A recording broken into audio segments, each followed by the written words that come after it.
கடந்த 90 ஆண்டுகளில் தமிழ் சினிமாவில் நடைபெற்ற பல முக்கியமான நிகழ்ச்சிகளை தொகுத்து நெஞ்சம் மறப்பதில்லை அப்படின்ற பெயரில் நான் பல கட்டுரைகளை எழுதியிருக்கிறேன். அந்த கட்டுரைகளுடைய தொகுப்பு நெஞ்சம் மறப்பதில்லை பார்ட் 1, பார்ட் 2, பார்ட் 3 என்ற பெயரிலே புத்தகமாக வெளிவந்திருக்கிறது. இந்த புத்தகத்தை மிக அழகாகவும் நேர்த்தியாகவும் 0 டிகிரி பப்ளிகேஷன்ஸ் வெளிக்கொண்டு வந்துள்ளனர். இந்த புத்தகத்தை நீங்கள் வாங்கணும்னா இப்போது YMCAவில் நடைபெறுகின்ற புத்தக கண்காட்சியில் 540, 541 ஆகிய 2 ஸ்டால்கள்லையும் இந்த புத்தகங்கள் விற்பனைக்கு கிடைக்கும். ஹாலிடேஸ்னாலே அது நம்ம GT Holidays தான். GT Holidays, South India's #1 travel brand. You know you are special when you're with GT Holidays.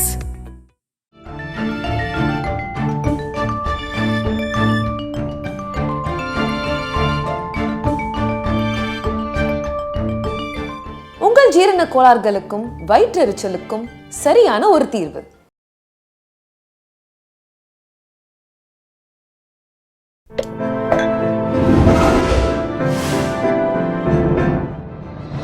Sai with Chitra. எங்க உங்களுக்கு பிசி ஸ்ரீராம் அறிமுகமானார்? சைத்தன்யான்ற ஒரு படத்தை வந்து உங்களுக்கு பரிந்துரைக்கிறார் இல்லையா? ஆமா, actually PC was working with Prathap Pothan. அவர் நல்லா அந்த படம் பண்ணாரு, அந்த ராதிகாவும் அவங்க கூட ஒரு படம். அது ஒரு சக்ஸஸ்ஃபுல் ஃபிலிம் அவங்களுக்கு combination. Pratap had just finished வெற்றி விழா, ஸோ ஒரு நல்ல கமர்ஷியல் சக்ஸஸுக்கு அப்புறம் he is getting a film.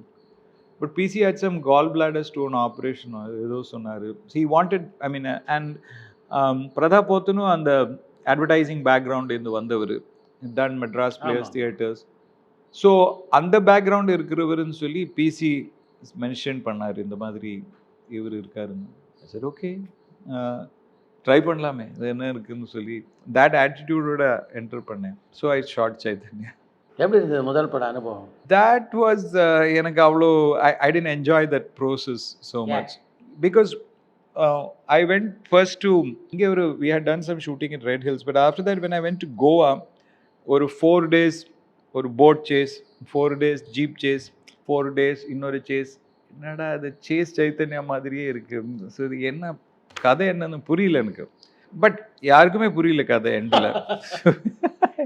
So it was supposed to be like ஒரு கம்பால் ரேலி மாதிரி ஏதோ ரேலியில் இருக்கிற படம்.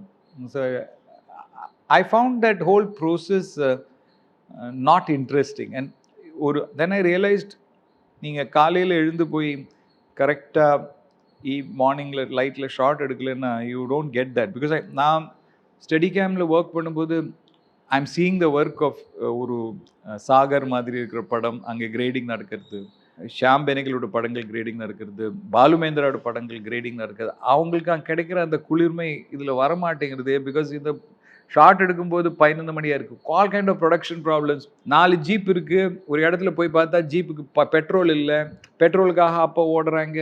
இந்த மாதிரி கன்ஃபியூஷன் வச்சு கமர்ஷியல் சினிமா யூ காண்ட்.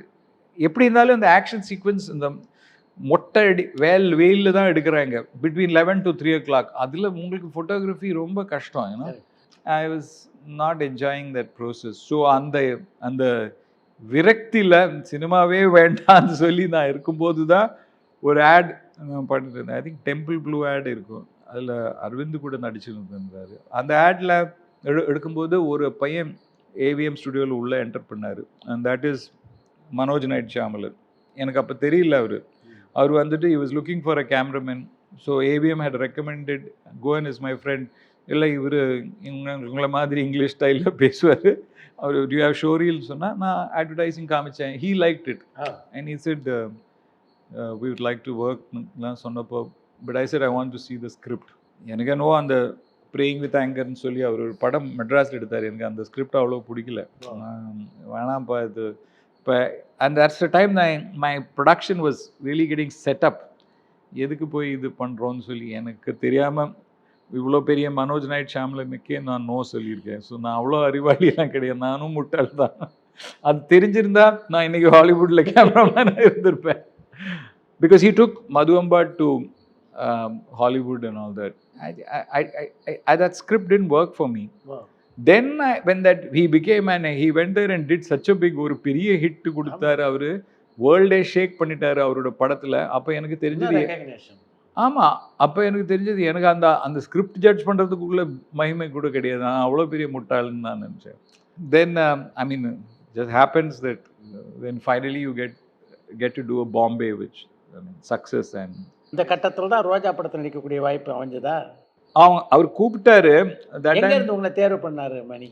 எனக்கு மணியோட ஒரு பெஸ்ட் ஃப்ரெண்ட் மகேஷ் சஹஸ்ரநாமம் இருக்காருல்ல, அவன் music director. So Mahesh all of us know each another. So dinner get டுகெதரில் பார்ப்பேன். அவர் இப்படியே லுக் பார்ப்பாரு, என்னடா ரொம்ப ஓவராக பேசிட்டு இருக்காரு, அந்த மாதிரி மணி லுக் பண்ணுவார். தென் somehow he called me. At that time he was Sujatha சென்டரில் ஒரு ஆஃபீஸ் இருந்தது அவருக்கு, ஜிவி சாரோட பில்டிங்கில். So he called me and கதை சொல்ல ஆரம்பிச்சிட்டாரு. ஸோ செகண்ட் ஹாஃபில் என்ன சார் இது சொல்லி நான் கேட்டுட்டு இருக்கேன்.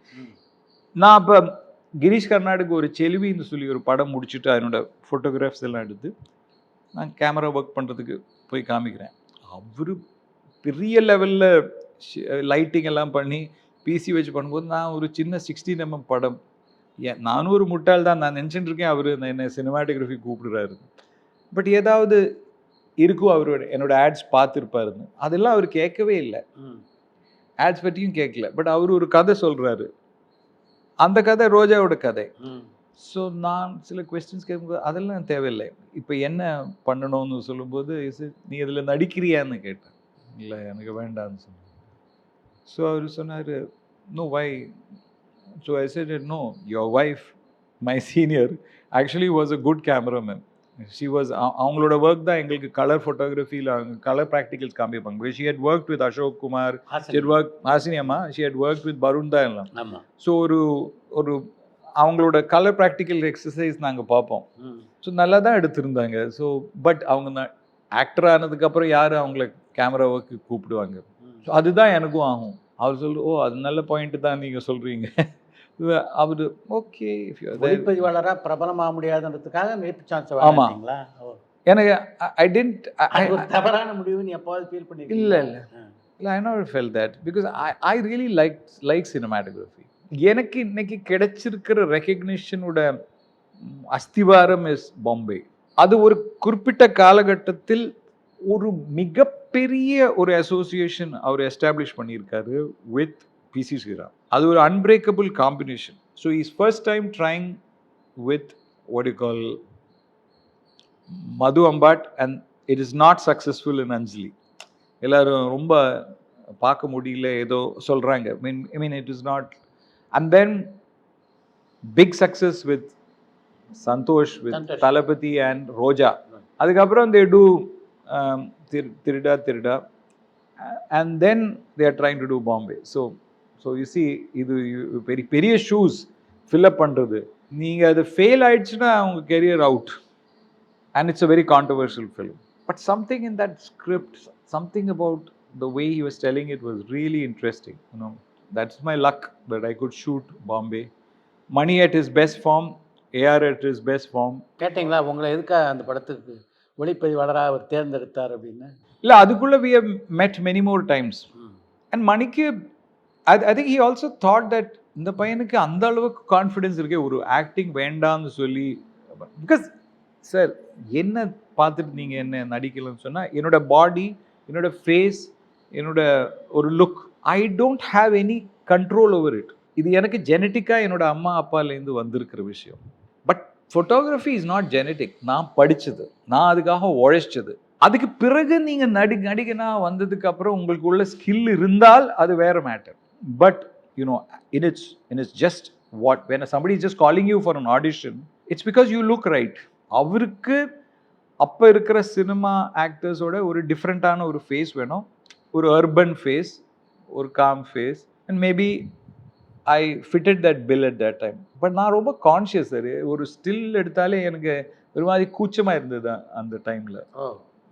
I was not comfortable in front of the camera. Even with stills எடுக்கும்போது my expressions are very bad. So I didn't want to do it. And I didn't regret it. Everybody said Bombay became a hit. So what? It doesn't, I'm that kind of attitude, you know. But by then, I had hit just before Bombay, before Roja, I and Dilip, who then became A.R. Rahman, had done Asian Paints Pongal. So Asian Paints Pongal went national. So suddenly from Madras, I was doing all national advertising. I was working with the best talent in Yes. Bombay, Piyush Pandey, Balki, all of them I was working. So Yanaka, You are happy with that? I was very excited about doing good work.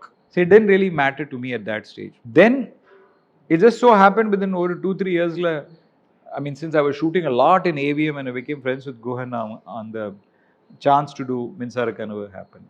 I mean, then after that, you know, your life takes a different turn. உங்களுடைய மிகச்சிறந்த நண்பர்கள் நெருங்கிய வட்டான்னா ஒன்று மணிரத்னம், இன்னொன்று அரவிந்த் சாமி, இன்னொன்று AR Rahman அப்படின்னு குறிப்பிட்டிருக்கீங்க. இப்போ அப்படிதான். Probably Bharat Bala and I were his friends from his Dilip days.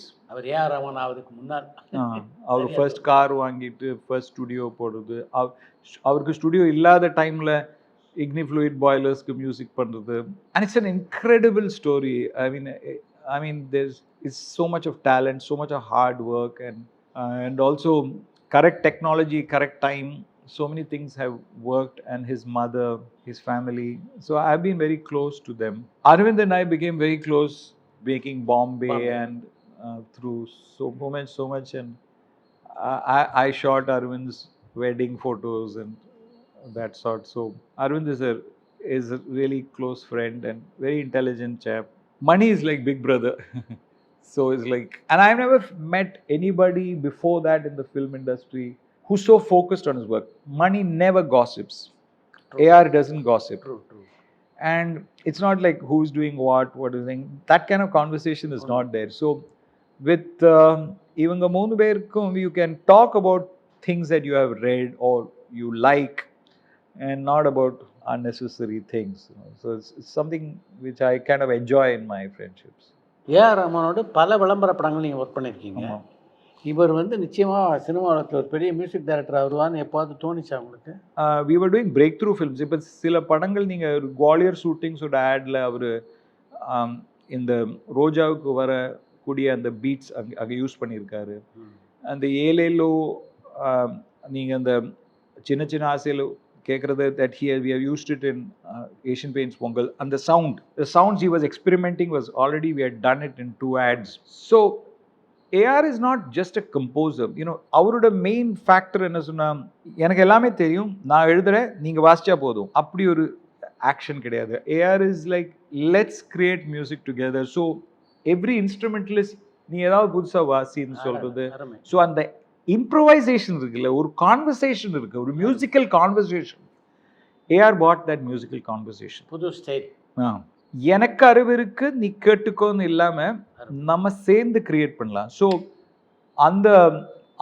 அந்த ஒரு spark you can see in his things. And he has a child inside him, so you can see that அவரோட beginning set of tunesல there is either a lot of influence of Jackson and Pet Shop Boys and jazz ஒரு சைடில். And then அவர் நிறைய படங்கள் work பண்ணியிருக்காரு, rerecording வாசிச்சிருக்காரு. So he knows it's like சும்மா திடீர்னு ஒரு இடத்துலேருந்து வரல. ஒரு 3 வருஷம் ராஜ்கோட்டிக்கு 1000 கணக்கான ஓடிகள் தெலுங்கு படங்களும் தமிழ் படங்களும் ஒர்க் பண்ணியிருக்காரு. ராஜா சார் கூடயும் ஒர்க் பண்ணியிருக்காரு. ஸோ ஹீ லேர்ன்ட் ஒழுக்கம் and methodology from Raja sir. He learnt to, as a child, to improvise, and he worked within his own studio. So ஒரு குறிப்பிட்ட நேரத்தில் நீங்க ஒரு 1 hourல முடிக்கணும்னு அவசியம் இல்லை. It's like play. You enjoy it till you create it. You know, that joy is there in the music, is there in the sound. So ஒரு இண்டஸ்ட்ரியில இல்லாத ஒரு sound engineer Sridhar sir is coming in. So between them, இவ்வளோ பெரிய equipment தேவையில்லை, இவ்வளோ சின்ன இடத்துல நீங்கள் இந்த சவுண்ட் கொடுக்கலான்னு சொல்லும்போது இட் ரியலி ஷுக். அண்ட் அந்த சவுண்ட் வரவே வராதுன்னு இண்டஸ்ட்ரி சொல்லிட்டு இருந்தார். சார் இதெல்லாம் பிஎன்சியில் ஓடவே ஓடாதுன்னு. திடீர்னு பார்த்தா சிடி வந்துச்சு, கேசட் வந்துச்சு, எல்லோரும் காரில் ஸ்டீரியோ வைக்கிறாங்க. அந்த ஒரு சேஞ்ச் வந்தப்போ சவுண்ட் கேட்கறதுக்கு விருப்பம் வந்துச்சு. எல்லாமே வந்ததுனால it just completely his sound as well as his composition and the joy, இது எல்லாமே சேர்ந்து வருது. And MTV is happening. MTV பார்த்துட்டு அதுக்குள்ள picturizations are also changing. So ஒரு சிக்குபுக்கு ரேலைக்கு வரக்கூடிய picturization, you can see elements of computer graphics, element of thriller. All this is coming into cinema, you know. So விஷுவல்லேயும் மாற்றம் இருக்கு. Prabhudeva is coming in and the sound is changing and new singers, not S Janaki, not SP Balasubramaniam. So imagine Chinna Chinna Aasai being sung by S Janaki. It would have been good. Minmini is not there after that. So it's like every song is an experiment. Every song க்கு ஒரு உயிர் இருக்குல்ல, அந்த ஒரு thought AR bought into that. So and he was like that even when we were doing ads. எப்படி இந்த ரோஜா பாடலை கேட்ட போது உங்களுக்கு? I had heard the tune. ஒரு ad நாங்கள் பண்ணோம். இட் வாஸ் ஃபார் என்ன சொல்கிறது, சிந்தால். எங்கும் நறுமணம் எழுந்தாடுதே, எங்கள் நினைவிலே கலந்தாடுதே, இதயத்தில் இதமாகுதே, என்றும் சிந்தால் தான். That tune I had got and I had gone to air and we had done it together. He liked that voice a lot. So he asked me to sing Kadal Rojaave. But I failed because I couldn't sing it in offbeat. I couldn't do try it. பண்ணி பார்த்தீங்க? And then the power went off some 2 or 3 times. So என்னோட singing career அதோட முடிஞ்சிச்சு. But இப்போ நல்லா தானே பாடுறீங்க. இப்போ பாடுறது இப்போ நான் நடிக்கிறது இருக்கு. அப்போ நான் சொதுப்பி நடிச்சுட்டு இருந்தேன். I think it's also about being confident with time. I find it திடீர்னு போய் ஒரு கமர்ஷியல் சினிமா செட்டில் எங்கேயாவது எடுப்பா ஏதாவது பண்ணுங்கன்னு சொல்ல எனக்கு பிடிக்காது. I like to plan myself out and write everything and then I'm at ease. And I think ஒரு கான்ஃபிடன்ஸ் வந்ததுக்கு அப்புறம் then you can do. So I don't think I could have done Bombay if it was my first film. It is because I had already done 100 ads, 4 documentaries, 2 small films, That 1 big confidence. commercial film. அதுக்கு பிறகு வந்தப்போ தான் you can do it. சில பேருக்கு debuts are very successful. For me it's not like that. I need time to achieve. ரோஜா பாடல் actually அவர் அந்த studio start பண்ணுறதுக்கு he had a kind of a ஒரு முஸ்லீம் டிவோஷனல் அவர் பண்ணார் அந்த பீரியடில். தக்ஷணாமூர்த்தி சுவாமி had composed one and அதில் AR had composed a song. B. Sushila came and sang that song. Extraordinary song. It was அதில் ஒரு எமோஷன் இருந்தது. I'll tell you. அருளான தென்றல் சுகமாக வீசி அலை தேடும் நெஞ்சம் போகுதே, ஊரோடு வாசம் திருவாசநேசம் தினம் தேடி உள்ளம் போகுதே. இந்த பாட்டு கேட்ட உடனே I said, my God, what a song this is. Yeah, he has this element of Shahana in it. He has something, but he was having something new in the song. I said, boss, this is not advertising. You are gone one level above. ஒரு பாட்டு லெவலுக்கு வந்துச்சு. அப்படியா அப்படியா. So then he didn't have confidence to finish the album. ஒரு பாட்டு தான் பண்ணார் அவரு. But then I think Leo Coffee and a couple of ads இவர் கேட்டதுனால, and I think Tirlokan Sharada had mentioned him. அவர் போய் கேட்டப்போ I think Mani realized that there was something very new and very young about him. And Mani likes music. But the moment you heard, Chinna Chinna Aasai, there was something magical about it.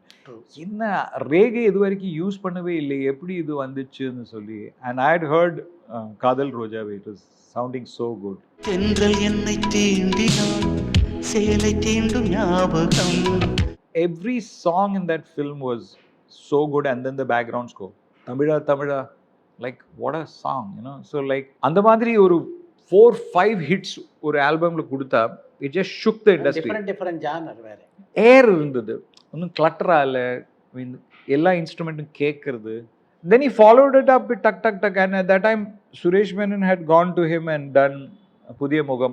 அதுலேயும் நல்ல பாட்டு. Then he had actually done some 2 more films which stopped in there also. He had done a good song, So he was immensely talented, and it's great that the talent of that was Dilip, which became AR, which continued and continued and continued for 3 decades.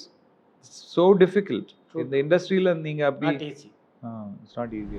முதல் படத்தை இயக்குகின்ற வாய்ப்பு வந்த போது அது இயக்கத்தில் ஏன் அவ்வளோ தயக்கம் இருந்தது உங்களுக்கு? They had not asked for me. They had asked for, ABM wanted AR Rahman. They had fixed Prabhudeva. But it's not that they wanted me as a director. They know me. அந்த படத்தை டைரக்ட் பண்ணும்போது இந்த விஷயம் இதில் புதுசாக இருக்கணும் அப்படின்னு எதை தீர்மானிச்சிங்க? The musical form, sir. Musical form and also these characters. நீங்கள் ஒரு லவ் ஸ்டோரியில் தியாகம், ரொம்ப பயங்கரமான லவ், அந்த மாதிரி இருக்கும். ஒரு காமெடி லவ்னு சொன்னால் அந்த படத்தில் ஒரு பக்கம் வி.கே. ராமசாமி, இன்னொரு பக்கம் எஸ்பி பாலசுப்ரமணியம், இன்னொரு பக்கம் நீங்கள் மதிக்கின்ற கிரீஷ் கார்னர், ஆமாம், 3 பேரோடும் பணியாற்றினீங்க. I was shocked by V.K. Ramasamy because the idea to cast V.K. Ramasamy was Sharwan Sir's, you know, and we didn't think at that time he had some health issues. அவர் வருவாரா இல்லையான்னு doubt இருந்தது. அவங்க பேசினதுக்கு அப்புறம் தான் வந்தார். பரபரப்பான cinema செய்திகள், நட்சத்திரங்களின் பேட்டிகள், சினிமா வரலாறு ஆகியவற்றை பார்க்கவும் படிக்கவும் உங்களுக்கான இணையதளம் tourantalkies.co.